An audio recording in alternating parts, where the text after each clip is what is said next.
శ్రీమాత్రే నమః. నమస్తే అండి. ఈరోజు కొత్తిమీర చట్నీ పొడి చేస్తానండి. కొత్తిమీర చట్నీ చేసుకుంటాం టిఫిన్లోకి కదా, అలానే కొత్తిమీర చట్నీ పొడిని చేస్తాను. మరి అర్జెంటుగా టిఫిన్ చేసి చట్నీ చేయాలి అంటే ఉదయం ఒక్కొక్కసారి తెవలదు కదా, అలాంటప్పుడు వాడుకోవటానికి ఇలా చేసుకుని ఉంచుకుంటే చాలా కలిసి వస్తుందండి. పిల్లల స్కూల్కి పంపించుకోవాలన్నా, మరి మగవారు బయటికి వెళ్తున్నారన్నా, మీరు ఆఫీస్కి వెళ్తున్నారన్నా కూడా ఇది చాలా బాగుంటుంది. ఇలా చేసుకుంటే ఈ చట్నీ పొడి చాలా బాగుంటుంది. ఇలా చేసి మీకు నేను చూపిస్తాను. మరి చేసే విధానం అంతా మీకు చెబుతాను. మరి ఇలాగా చేసుకుందరు కానీ. ఇప్పుడు చట్నీ పొడానికి కావలసిన ఐటెం ఎండు కొబ్బరి, ఎండబెట్టుకున్న కరివేపాకు, పచ్చిమిర్చి సన్నగా కట్ చేసేసి ఇవిగోనండి ఎండబెట్టేసాను. మరి పొడుం కదా మనం చేసుకునేది, అందుకు జీలకర్ర, చిటికుడు పసుపు, ఉప్పు సరిపడేది. ఇది గుల్ల శనగపప్పు, పుట్నాల పప్పు అంటారు కదా, అలానే కొత్తిమీర కూడా పెద్ద కట్ట చక్కగా కాళ్ళయి కోసి కడిగేసి శుభ్రంగా ఎండబెట్టేసాను. ఎండిపోయింది. పల్లీలు కూడా కొంచెం వేస్తాను. అలాగే మినపగుళ్ళు, ఈ చిన్న కప్పు, ఇది పెద్ద కప్పు పచ్చి శనగపప్పు, అన్నీ అంటే దానికి తగ్గట్టుగా కొంచెం కొంచెం వేసుకోవడమే. ఇలాగా ఇప్పుడు ఇవి ఏపీ ఏంటో చూపిస్తాను మీకు.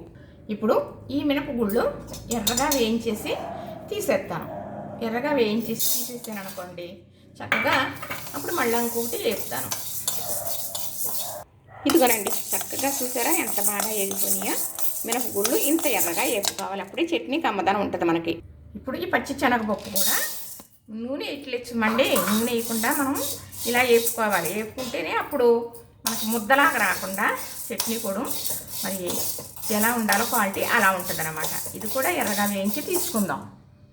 ఈ పచ్చి శనగపప్పు బాగా ఎర్రగా వేపేయక్కర్లేదు, పచ్చి లేకుండా వేగిపోయిందంటే చాలండి, అప్పుడే చట్నీ కమ్మదనం ఉంటుంది అన్నమాట. ఇందులోనే నేను పల్లీలు కూడా వేసేసాను. ఇది వేగిపోయింది, తీసేస్తాను. ఈ ఎండు కొబ్బరి చిన్న ముక్కలుగా కట్ చేసి చక్కగా వేయిస్తానండి. వేయిస్తేనే కమ్మదనం వస్తుంది చట్నీకి. కొంచెం మనం వేయించుకోవాలి అండి. ఎండు కొబ్బరి ముక్కలు కూడా వేగిపోయినాయి, తీసేస్తాను. ఇప్పుడు ఒక్క చెంచా, ఒక్క స్పూను చిన్నదండి ఇది పప్పు నూనె వేసాను. ఇప్పుడు వేపుకోవడానికి మనకు. ఇప్పుడు పచ్చిమిర్చి ముక్కలు ఎండబెట్టేసుకున్నాం కదా, పచ్చిగా ఉండగా కట్ చేసేసుకుని ఎండబెట్టేసానండి బాగా. అయితే కారం కాయలు తీసుకున్నాను. మరి చట్నీ కొంచెం కారంగా ఉండాలి కాబట్టి కారం కాయలు ఇలా గింజలు ఉంటాయి, అదే కారం తక్కువ కాయలు గింజలు ఉండవు. ఇది బాగా వేపుతాను.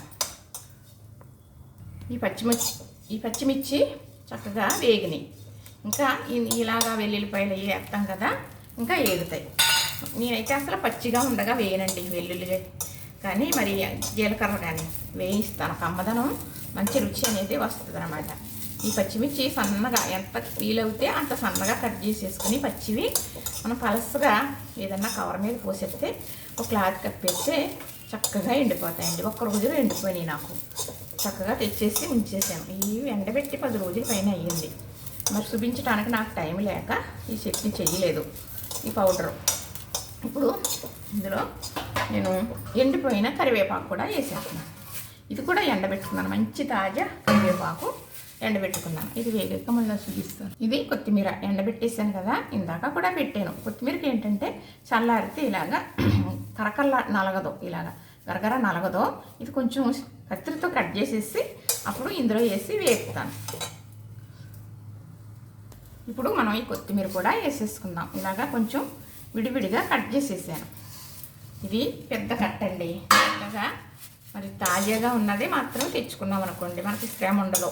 కాళ్ళ తప్పించి ఆకు కట్ చేసుకుని ఇంట్లో పెట్టేసుకోవచ్చు. ఇది గలగలమంటూ ఏగాలి, అప్పుడు మనకు చట్నీకి రుచి వస్తుంది. ఇలా సన్న చెక్క మీద మాత్రమే వేపుకోవాలండి. ఇప్పుడు జీలకర్ర వేసేస్తున్నాను. ఈ చట్నీకి సరిపడే జీలకర్ర నేను వేసేస్తున్నాను. ఇది ఇలా గలగలమంటూ ఏగితే ఈ పచ్చి వాసన అనేది ఉండకూడదు, కమ్మట వాసన రావాలి. మనం కొత్తిమీర పచ్చడి చేసుకుంటాం కదా, కొత్తిమీర శనగపప్పుతో చేసుకుంటాము, అలానే కొబ్బరితో కూడా చేసుకుంటాం, చాలా రకాలు చేసుకుంటాం. కానీ ఈ పొడి అంతకన్నా బాగుంటుందండి, చాలా బాగుంటుంది. ఇంతేనండి. ఇలా చక్కగా అంటే చిన్న మంట మీద సిమ్లో పెట్టుకుని మరీ వేసుకోవాలి. ఏమాత్రం కంగారుగా వేపుదాము అన్నా పచ్చడి బాగోదు, నిలవ ఉండదు, ఎందుకు పనికిరాదు. ఇంకా మనం చాలా జాగ్రత్తగా చేసుకోవాలి నిలవ ఉండే సరుకు కాబట్టి. ఇది ఎలా ఎగిందో చూసారా చక్కగా. చూసారా అలా వేగిపోవాలి. కరివేపాకు కూడా చక్కగా ఇదిగో వేగిపోయింది. ఇప్పుడు నేను మిక్సీ పట్టడం చూపిస్తాను మీకు, ఎలాగా మిక్సీ పడతాను అనేది. ఈ ప్రయాణం కళాయి వేడి ఉంటుంది కదా, వేడికి కూడా ఇంకా కొంచెం ఎక్కడన్నా ఉంటే వేగిపోతుంది. ఇప్పుడు ఇందులో మనం కళ్ళుప్పు, మనం చట్నీకి సరిపడగా ఎక్కువ పట్టదు కదా మరి చట్నీకి, కళ్ళుప్పు మనం ఏది చేసుకున్నా చిటికెడు పసుపు అనేది వేసుకుంటాం కాబట్టి చిటికెడు పసుపు వేసేసాను కదా.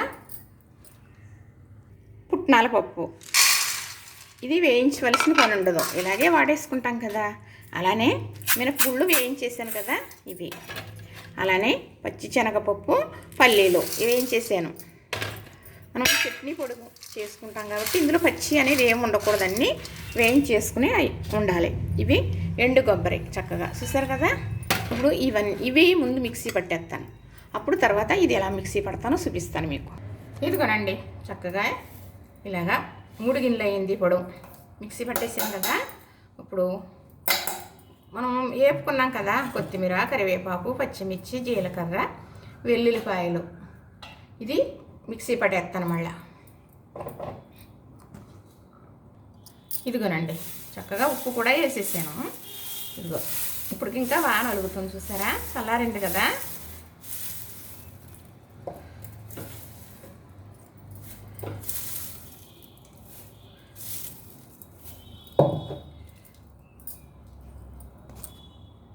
ఇదిగోనండి ఇలాగా మిక్సీ పెట్టాను కదా, ఇప్పుడు ఈ పొడవులో వేసేసుకుందాం మనం.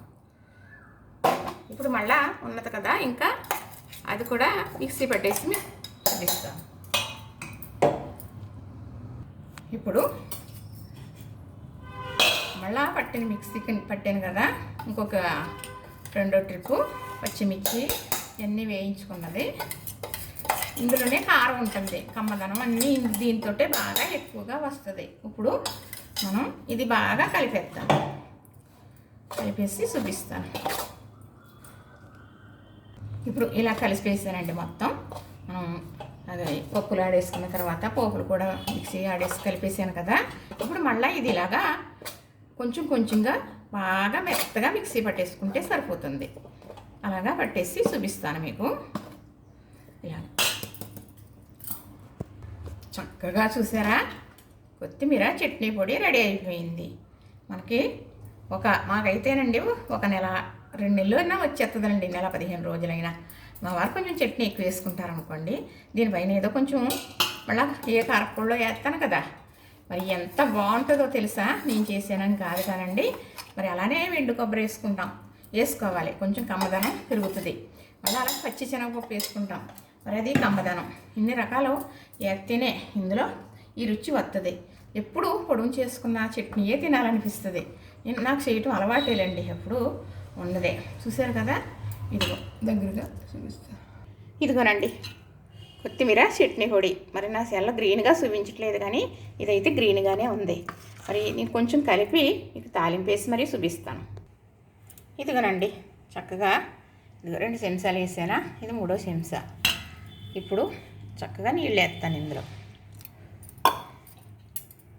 నేను అన్నది కాదో అవునో మీకు అర్థమవుతుంది, ఇప్పుడు తెలుస్తుందండి. గ్రీన్ కలర్ వచ్చింది కదా, అవును కొత్తిమీర పచ్చడే అనుకుంటారన్నమాట. చట్నీ నేనైతే పచ్చడి అంటాను చూడండి. మీరు సరిగ్గా కలిపేసి చూపిస్తాను.